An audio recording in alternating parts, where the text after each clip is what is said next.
Преди всичко благодаря на организаторите за това, че дават възможност на млади организации от града да изкажат своята гражданска позиция.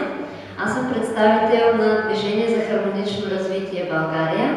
Тук съм заедно с голяма част от нашия екип и, както каза по-рано в презентацията и господин Каменов, ние сме белите лястовици, които не се занимават само с теория и с практика, именно с спортни дейности и неформално образование на младежи, както такива извън рисковите групи, така и в рисковите групи, включително и НИЦ.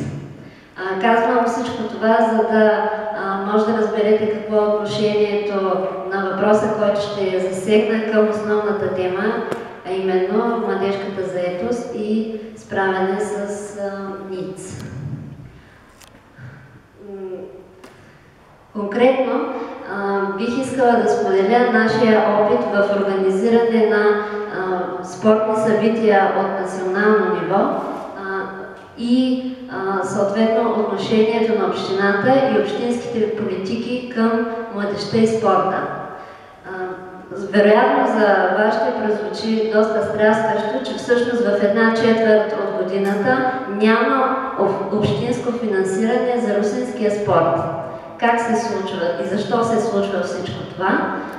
Причината е в правилника за условията и реда за финансово подпомагане на спорта, където се казва, където спортни организации кандидатстват за финансиране за обичайните си дейности или за събития до 28 февруари на настоящата година.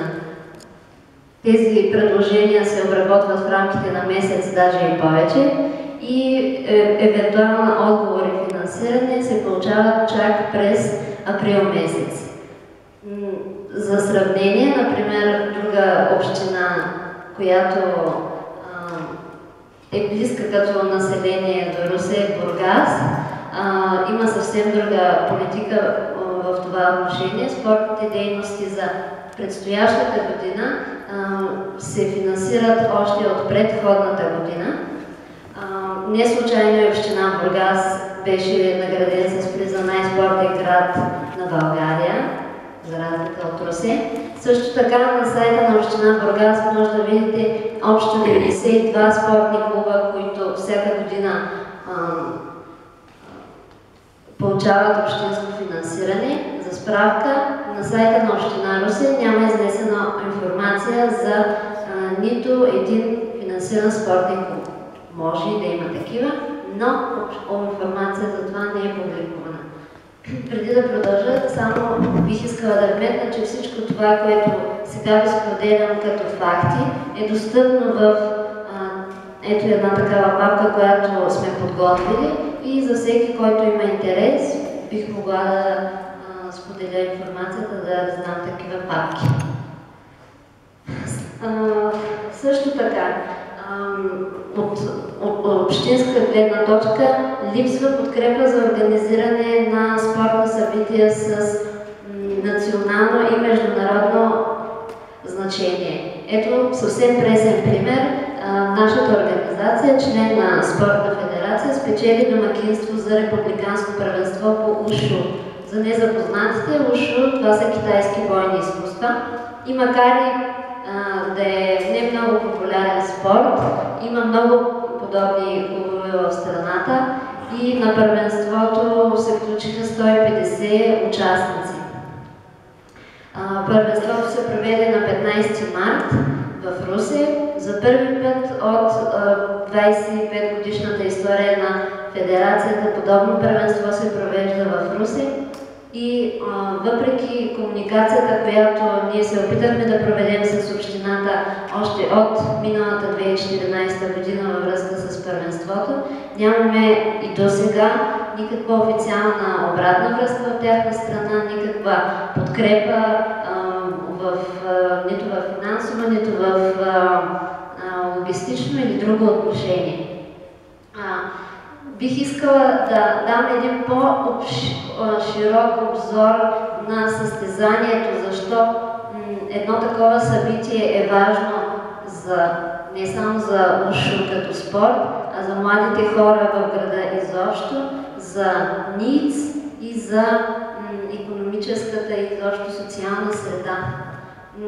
Да повторя числата, които най-ясно говорят. 150 участници имаше на това състезание, плюс допълнителните гости, публика седи. Това са над 200 души, които посетиха нашия град.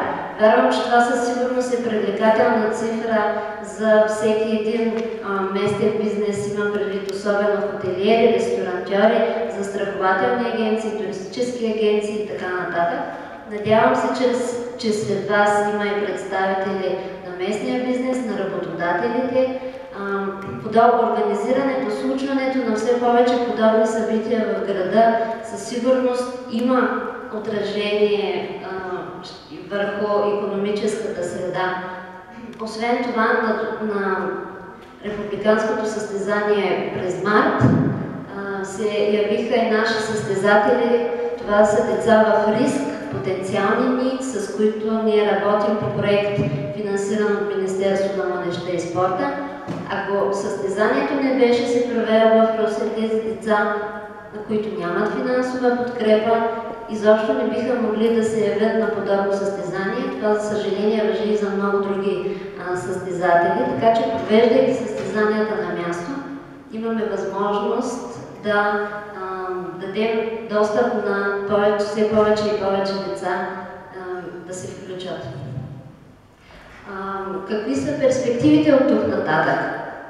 Въпреки отсъствието на каквато и да било институционална подкрепа от страна на общината, събитието премина много добре и след проведено гласуване нашият спортен клуб е одобрен за домакин на Балканска купа, която ще се проведе през октомври 2016 година.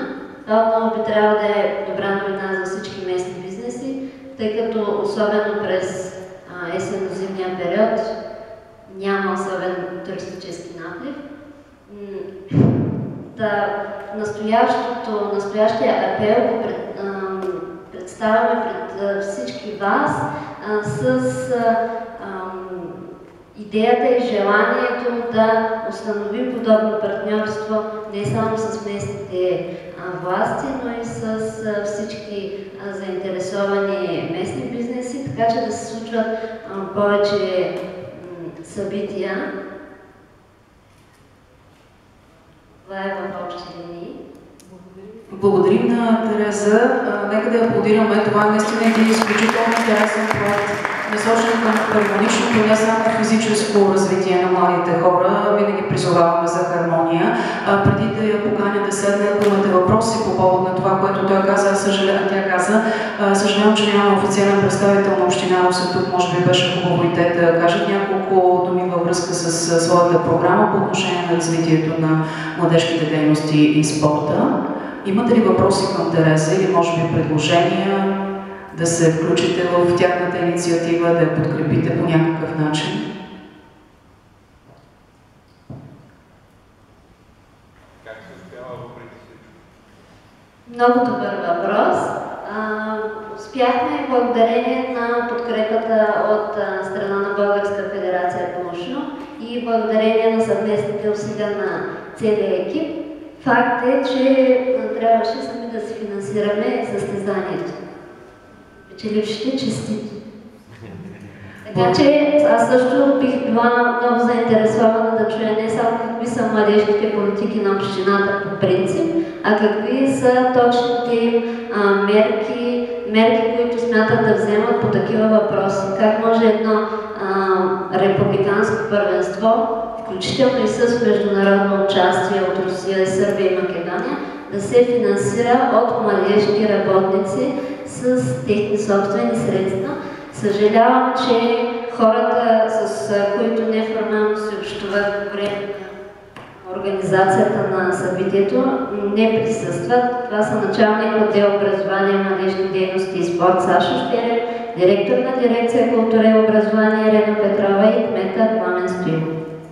И ние съжаляваме, че наистина те не успяха да бъдат сред нас днес. Благодарим, Тереза. Сега преди да дам възможност на госпожа Калчева от регионалната служба по заедостта, от която очакваме наистина интересни примери и добри практики, тъй като тя е дългогодишен експерт там. Ще дам възможност на Сибил Бочев, който е заместник-председател на Сдружение Младежки глас, за няколко думи. Заповядайте. Благодаря, здравейте и благодаря ви, че решихте да бъдете в този дъждовен ден. Мислях всъщност накрая да разкажа, но ще използвам момента сега да ви разкажа една приказка, понеже наистина сега е момента. Приказката се казва приказка за жабчета. И става въпрос за едни жабчета.